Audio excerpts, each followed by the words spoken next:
Today we'll talk about how can you add or change your photo profile on your Clubhouse app. We're going to figure out the solution or know how you can do that on your Clubhouse app.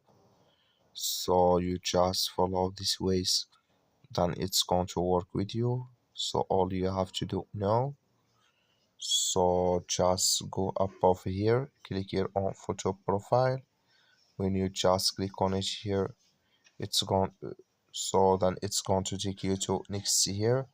Then all you have to do now, so you just go above this photo here, you click on it, then it's going to show for you a list like this here. Click here in this sign, so in here can you take a photo, or in here can you choose it from your gallery here. So when you're down, just go down here, click on down, then it's going to add with you.